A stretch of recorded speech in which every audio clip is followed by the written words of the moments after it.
જય શ્રી રામ. હર હર મહાદેવ. રોટલા ખાવામાં વધુ સમય ખર્ચ કરો અને રોટલા કોઈ દિવસ એકલા ન ખાઓ, બીજાને પણ ખવડાવો. આ જીવનનું સૂત્ર છે. આ સૂત્ર શીખવા માટે લોકો કોલેજ જાવે, સ્કૂલ જાવે, કોઈ સંત પાસે જાવે, કોઈ ધાર્મિક જગ્યામાં જાવે, કોઈ કથામાં જાવે, પણ દરેક મનુષ્યના જીવનનું સૂત્ર છે રોટલા ખાવામાં વધુ સમય ખર્ચ કરો તો રોગ ઓછા થશે. સપોઝ કરો તમે ભોજન 5 મિનિટમાં કરતા હોય તો 10 મિનિટ લગાવો, સમય 15 મિનિટ લગાવો, તો શરીર ઉપર ભોજન બર્ડન ન બને, બોझ ન બને. શરીર ઉપર રોટલા બોझ ન બને. તમે ફટાફટ ભોજન કરો ને તો એ શરીર ઉપર બોझ બને રોટલા તમારો, અને શરીરમાં પેટમાં રોગ હોય, પેટમાં રોગ હોય તો શરીરમાં રોગ હોય. તો રોટલા ખાવામાં વધુ સમય ખર્ચ કરો અને રોટલા કોઈ દિવસ એકલા ન ખાઓ. સંતો કહે છે, ભક્તો કહે છે, માતા પિતા કહે છે રોટલા કોઈ દિવસ એકલા ન ખાઓ, બીજાને ખવડાવો. એક રોટલા હોય તો એમાં પણ ભાગ પાડીને ખવડાવો તો જીવનમાં આનંદ રહેશે. બીજાને ખવડાવો તો જીવનમાં આનંદ આવે. એકલા ખાઓ તો કોઈ દિવસ જીવનમાં આનંદ ન આવે.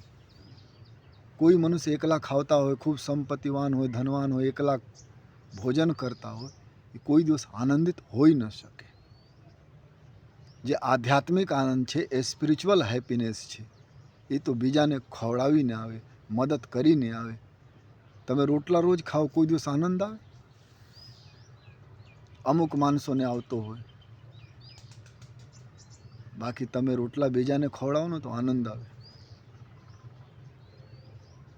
તમે ઘરના સભ્યો એને તમે રોટલા આપો, સબ્જી આપો, તો તમે એટલા પ્રેમ નથી કરતા, પણ કોઈ બીજા મહેમાન આવે, કોઈ ગરીબ હોય તો તમે પ્રેમથી ખવડાવો. દરેક મનુષ્ય, કોઈ શુભ પ્રસંગ હોય તો એમાં લોકો ભોજન કરાવે છે, આનંદ સાથે ભોજન કરાવે છે. રોટલા આપતા હોય તો આનંદ હોય, જબરજસ્તી રોટલા આપતા હોય, કારણ એ જબરજસ્તીનો પ્રેમ હોય, ભાવ હોય. તો તમે બીજાને રોટલા ખવડાવો ને સાહેબ, તો તમારા અંદર આનંદ ઉપજે. હાવ કંજૂસ માણસ એ પણ બીજાને રોટલા ખવડાવે તો એના જીવનમાં પણ આનંદ આવે. અને એ શીખવા માટે લોકો આખી જિંદગી લગાવી દેવે, કોલેજ, સ્કૂલ, ધાર્મિક જગ્યામાં જાવે, પણ નથી શીખતા. અને રોટલા ખાવામાં વધુ સમય ખર્ચ કરો ને તો પેટમાં રોગ ઓછા થાય, શરીરમાં રોગ ઓછા થાય. આજકાલ લોકો ફાસ્ટ ફૂડ જેવા ખાવે છે. મર્યાદિત થઈને ભોજન કરો. ભોજન કરવાનું એક કલા છે. શાંતિપૂર્વક ભોજન કરો. જ્યારે રોટલા ખાઓ, રોટલી ખાઓ, શાક ખાઓ, સબ્જી ખાઓ, દૂધ પીઓ, તો મન એકાગ્ર હોવા જોઈએ, શાંતચિત્ત હોવા જોઈએ. અને એવા ભાવ રાખો કે હું ભોજન નથી, પ્રભુ ભોજન કરે છે. હું ભોજન નથી કરતો, પ્રભુ કરે છે, અને પ્રભુ રોટલા આપેલા છે, અને પ્રભુ ભોજન કરે છે, ભગવાન ભોજન કરે છે. તો તમારું ભોજન પણ ભક્તિ બની જાય, રોટલા પણ ભક્તિ બની જાય. જે રોટલા તમે ખાઓ ને એ પણ ભક્તિ બની જાય.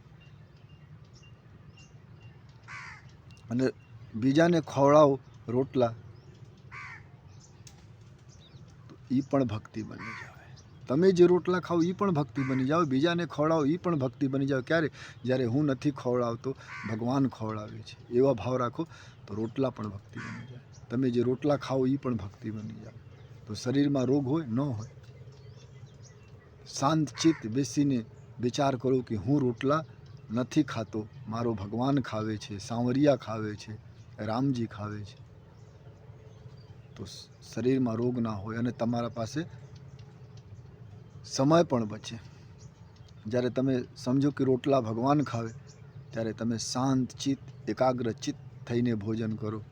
અને સમય ભલે વધારે લાગતો હોય તો કોઈ દિવસ શરીરમાં રોગ તો થાય, મનુષ્ય શરીર છે, રોગ થાય પણ ઓછા થાય.